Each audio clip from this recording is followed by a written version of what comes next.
ہمارے لیے بہت ہی عجیب دن تھا وہ، جب ایک طرف سے یہ عورت کہہ رہی ہے، ایک لڑکی کہہ رہی ہے اذان کی وجہ سے میں مسلمان بن رہی ہوں۔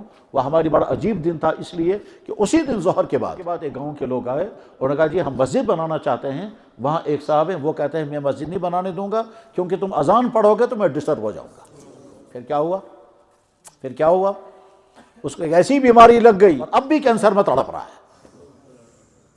اور اسی شہر کی ایک خاتون، مجھے نہیں معلوم وہ کہاں ہے، تقریباً 15-20 سال پہلے اسی شہر کی ایک خاتون 15-20 سال پہلے محلے کے چند افراد آئے، اسی محلے کی وہ خاتون تھی، اور وہ لے کر کے آئے، کہنے لگے جی یہ کہتی ہے میں مسلمان بنوں گی، یہ کہتی ہے میں مسلمان بنوں گی، آپ اسے پوچھو اس کو کیا ہو گیا، یہ مسلمان بننے کے لیے تیار ہے، اس کو کسی نے پریشر کیا، کچھ کیا؟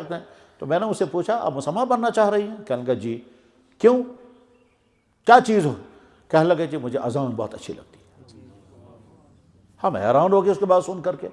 ساتھ میں اس نے کہا کہ پچھلے 5 سال سے میں صبح کو الارم رکھتی ہوں، اور صبح کو میں اوپر چھت پر چڑھتی ہوں، اور چاروں طرف سے جب اذانیں آتی ہے تو مجھے اتنا مزہ آتا ہے، اور 5 سال سے میں یہ اذانیں سن رہی ہوں۔ وہ اذانیں کہاں سے آواز آ رہی تھی؟ ادھر رانا واری کے قریب کا علاقہ تھا جہاں سے وہ لوگ آئے تھے، اور وہ ان میرڈ بچی تھی، اور وہ آئی ہے اور وہ کہتے ہیں میں مسلمان بننا چاہتا ہوں اذان کی وجہ سے۔ ہمارے لیے بہت ہی عجیب دن تھا وہ، جب ایک طرف سے یہ عورت کہہ رہی ہے، ایک لڑکی کہہ رہی ہے اذان کی وجہ سے میں مسلمان بن رہی ہوں۔ وہ ہماری بڑا عجیب دن تھا، اس لیے کہ اسی دن ظہر کے بعد، ظہر سے پہلے یہاں سے لوگ لے کر آئے اسے، اس خاتون کو، اس کے ساتھ یہ بات چیت ہوئی۔ ظہر کے بعد ایک گاؤں کے لوگ آئے، انہوں نے کہا جی ہم مسجد بنانا چاہتے ہیں۔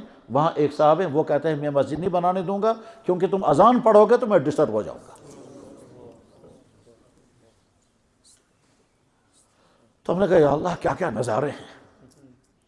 ایک شخص یہ کہتا ہے کہ اذان کی وجہ سے میں مسلمان بننے کو تیار، اور دوسرا کہتا ہے اذان سے میں ڈسٹرب ہو جاؤں گا۔ ٹھیک، پھر کیا ہوا؟ اس کو ایک ایسی بیماری لگ گئی جس میں نہ دن کو سکون ہے نہ رات کو سکون ہے۔ وہ ڈھونڈ رہا تھا نا اذان سے میں ڈسٹرب ہو جاؤں گا، ساری زندگی ڈسٹرب، اور اب بھی کینسر میں تڑپ رہا ہے، یہاں تک کہ جسم سڑ گیا۔ کیا کہتے ہیں اس کو، جو بیڈ پر جو پڑا رہتا ہے نا عرصے طویل تک، وہی۔